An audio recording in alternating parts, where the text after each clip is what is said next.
the complaint, but your issues you've raised in your complaints are relatively comprehensive because I've read it, and they will be a letter will be drafted to you in response. I can't say what that will be because I'm not the manager who's doing it, but you can be assured that it will be dealt with in line with our procedures. Right, but in the meantime, I'm stuck in a potentially dangerous house. That's the issue that this boils down to. So, sorry, did you say your name was Kevin? Yeah. All right, okay, just let me... Okay, so the thing is, I got asbestos in the house, in the property, which I know you said that you can't talk about what's going to be what not and this, that and the other, but this was missed by... He refused to look at it. Paul Clark refused to look at all of this stuff. Plus there's mould, and you know, I can't sleep in the bedrooms, nor can my daughter. It stinks. Every single room of this house stinks. The floor is considerably wet underneath. And again, you know, when I was trying to point Paul in a direction, here's this, what do you call it? The saffron guy was pointing him into the areas that he knows would have been dry, and in the areas where the mould was, he didn't want to know. So I want a second opinion, is what I'm asking for. I don't want to rely on Paul because, you know, one minute he's saying that he's going to listen to the Housing Act and he's here to enforce that Housing Act. Then when he gets outside to the back of my garden, I've recorded all of this, he's saying that the Housing Act is not enforceable. It's basically not mandatory, is what he said. He's more fascinated with my solar panels and everything else. I mean, your role as a council is to protect people and their to make sure that houses are within standards that are safe for children and members of the public to live in and rent, not to avoid it. And the asbestos in the loft. And then there's asbestos, apparently, they said to Paul while he was here. Paul, don't touch that, there's asbestos. It's asbestos. It's all over the floor. It's okay for me and my daughter and my friends and family to breathe this in, but it's not okay for a housing officer to touch it. Okay, well, that's pretty much what you've got on your complaint, Mr. Sharp. As I say, it will be addressed in line with our process. You get a response. I can't comment any more on that for this particular moment. Right, so I can't have a second opinion. Is this also it? I'm not saying that. I'm not saying anything because that would be part of the actual complaint response. Part of the complaint response. Right, okay. This just seems to be buying Saffron time, to be honest. It just seems to be a nice little ploy of buying time, to be fair. So, okay, right. So I shall get myself to a doctor, go and see whether I've breathed in any of these fibres, go and find out whether any of this is detrimental to my health, and then I'm going to start a criminal negligence claim against the council. Because I think that this is going to be taking time. I don't think that another moment should go by of if this is hazardous material, which according to Saffron it is, and if this is, then this buying time is detrimental to everybody's health inside this property. Okay, there's no buying time, Mr. Clark, going with our complaint procedure. You put in a complaint regarding an officer of the council carrying out his function, and we're investigating it. The lack of carrying out his function, to be honest. There's no buying time or anything such. It's carrying out an investigation of your complaint with the officer. He hasn't carried that out. He hasn't carried it out. He refused to look. That's quite clear in your complaint. So that will be investigated. So there is no procedure in place where I can get a second opinion from you, the council, as effect of immediately. You've initiated the appropriate procedure if that's what you want. I'm not saying that's what will happen. It would be wrong for me to say because the investigation is complete. But you have initiated the appropriate action by putting in a formal complaint. It is now a formal complaint on our list, and you will get a response. It may or may not include that, because that would be part of the investigation. Well, actually, no, it wouldn't have been listed as a complaint, to be honest, because when I called up the reception team and was explaining it all to them... I think it actually says here I'd like a second opinion. I think it does. Yeah, it says that, but no one was giving me this path to go down from the council. No, I gave it over to Andrew Ramsey. Is that it? The MP, and I sent it to your CEO. I saw an email, an official complaint, which has been put on our complaint procedure, where you've actually said wish to complain in one of your communications. Yeah, I think I started firing all of these out to everybody because I think it's ridiculous. So once we've got that, this becomes part of our official complaint procedure, so it's now registered as the council's official complaint. Okay, and I trust that Paul is on training for 2 weeks. We're here to go through the complaints and discussions with the complaint, the manager who's addressing that complaint. Right, so if he's out for 2 weeks, because this is what he told me, that he was got training for 2 weeks, we have to continue living in a house that is unsafe. There may be a time he was on training for not 2 weeks.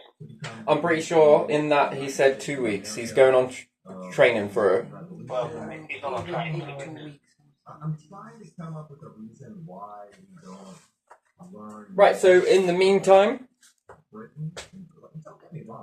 the meantime, we'll be investigating your complaint and finding a response in line with our complaint procedure.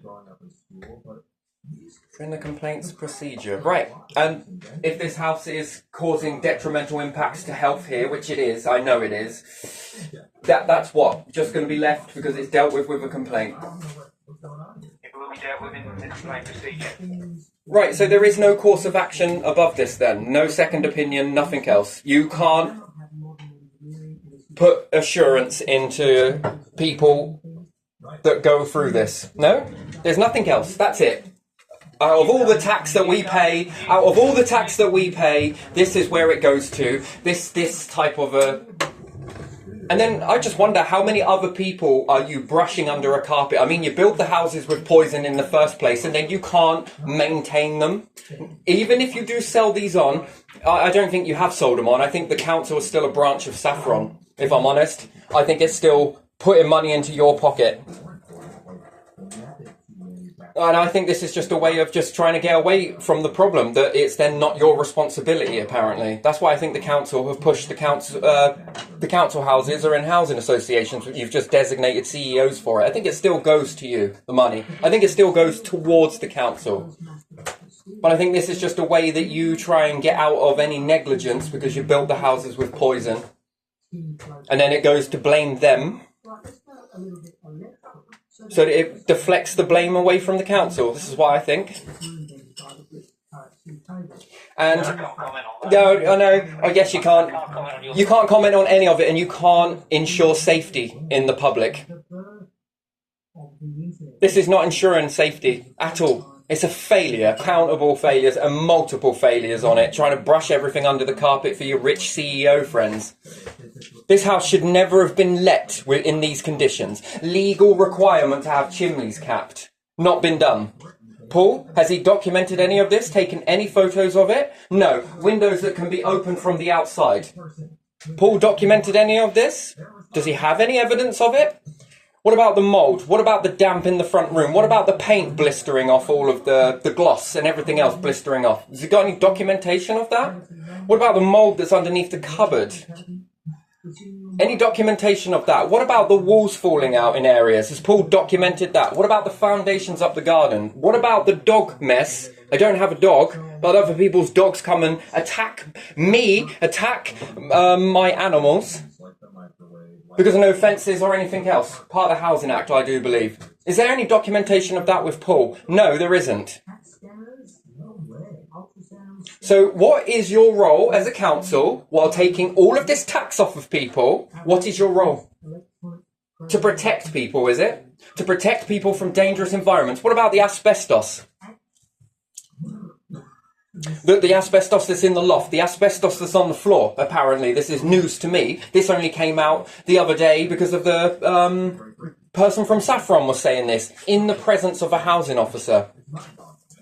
What is your role as a council to do? Just sit around, have cups of tea, pick and choose who you're going to safeguard? I'm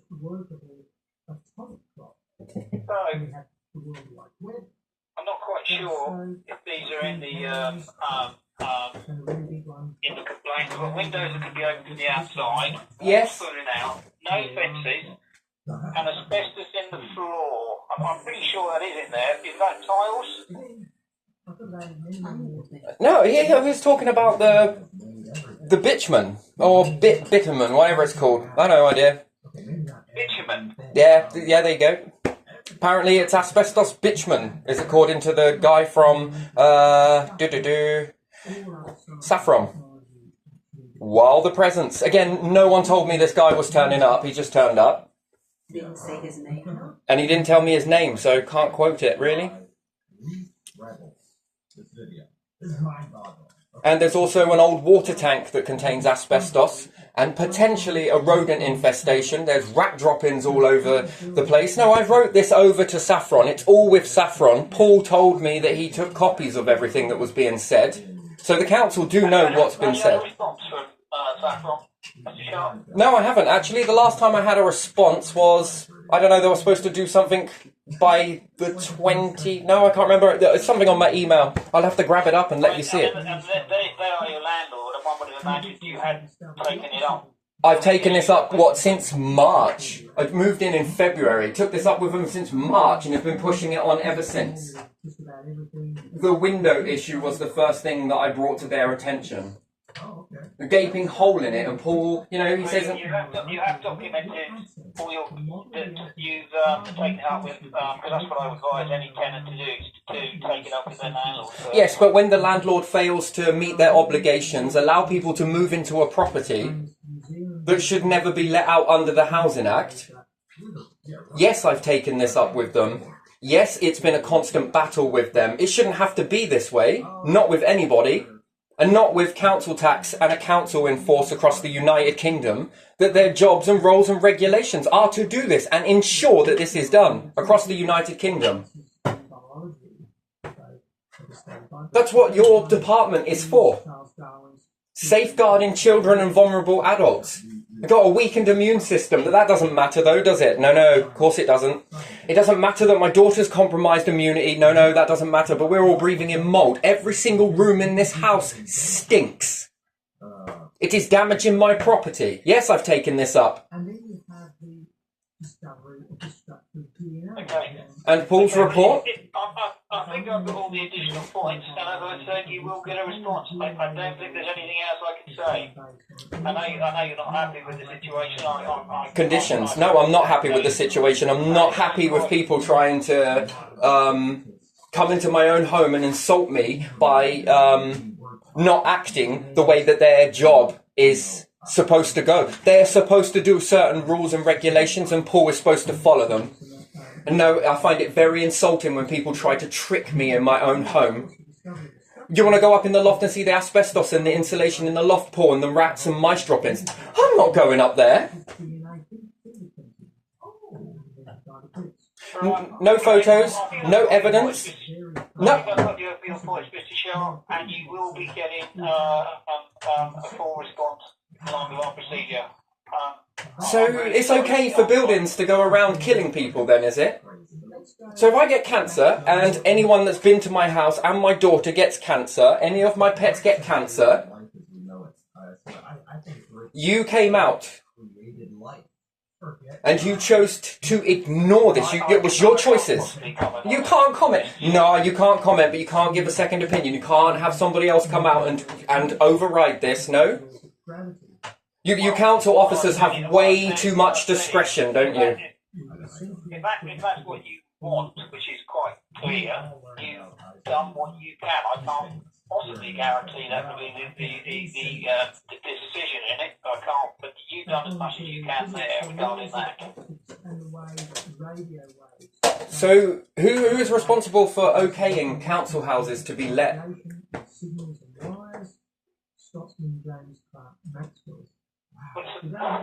Are the council responsible for coming round this house before it gets let and saying, giving it a green thumbs up?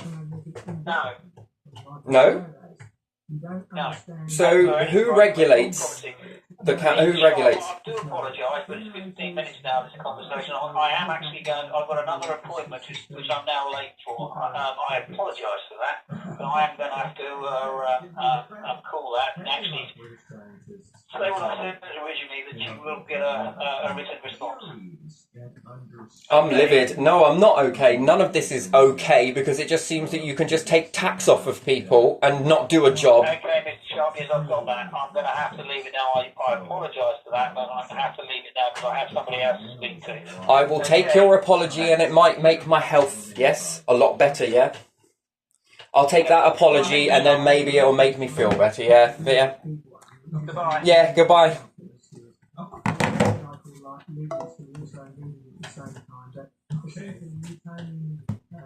Absolutely livid.